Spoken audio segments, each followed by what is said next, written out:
peaks, and you land at what is probably one of the most scenic airports in the world. I am not exaggerating.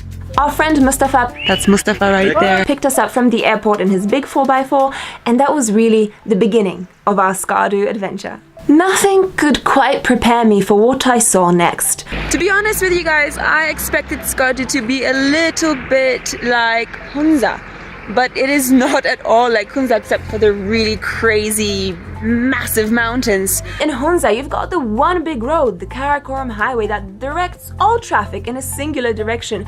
In Skardu, there is no such road. And the blossom comes late in Skardu as well, much later than in Hunza, which means that we had the place all to ourselves. It was practically empty, which was great, but it did have some drawbacks. For example, some places being literally shut down. So this is the famous Lower Kachura Lake in Skardu. The one that you see in all the pictures, the heart-shaped one with the amazing resort. The resort is closed. You just get on with it and you find alternatives. This is Upper Kachura Lake.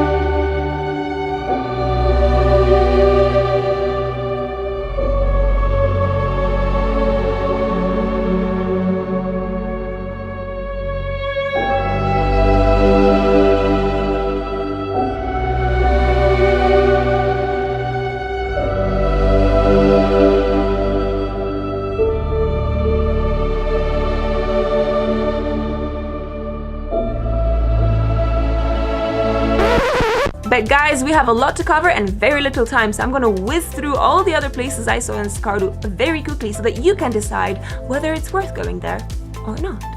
After Upper Kachura Lake, we decided to make our way towards Shigar Fort. On our way to Shigar Fort, out of the corner of my eye, out of the window of the car, I caught a glimpse of a place that looked really quite interesting. So we had to take our 4x4 and drive down this really tiny little dirt track until we got to a place that looked like a pasture in the middle of the mountains, right by a winding blue river.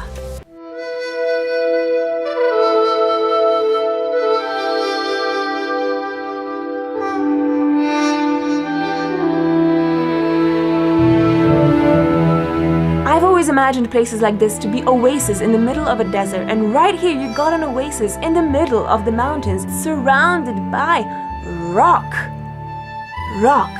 Inhospitable, inaccessible rock. And yet, here we are.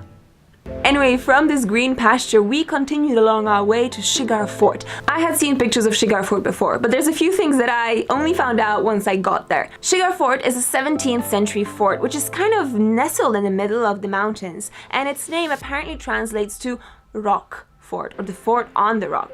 It was recently restored by the Agahan Foundation, and now there is a really lovely boutique hotel in the fort. So yes, guests can actually stay inside the fort, in the fort rooms. Isn't that cool? But it is quite pricey, so not really for most people's budgets. From Shigar Fort, we continued along the way towards Mantoka Waterfall. It was a good couple of hours before we got there because the road is really quite bumpy. And although the drive is really slow, it is oh so scenic.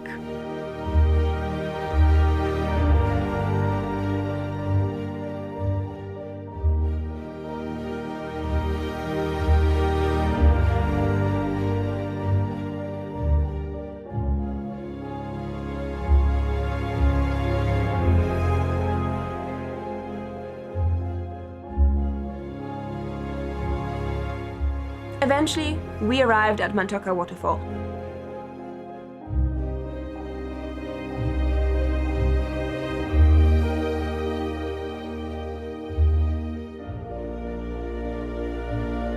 It's really pretty, and you can have lunch there. You can have some freshly caught river trout right in the restaurant at Mantoka Waterfall. From Mantoka Waterfall, we went back to Skardu along that ever bumpy road, and on the way, we stopped at the place that for me topped all the other places I've seen probably in the north of Pakistan. Trust me, this one's good.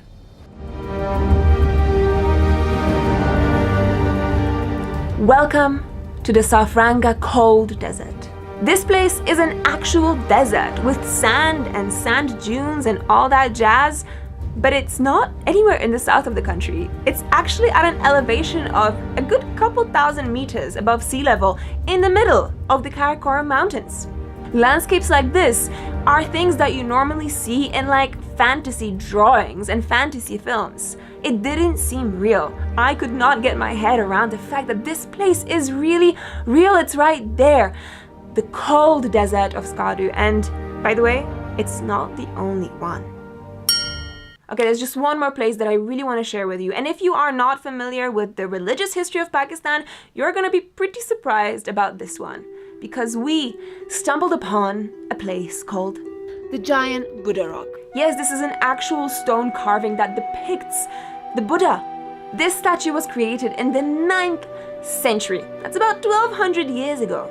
Given the fact that Pakistan is an Islamic republic and probably not very widely known for religious diversity, this is pretty surprising. But it's only one of the many Buddha rocks dotted across the northern parts of Pakistan.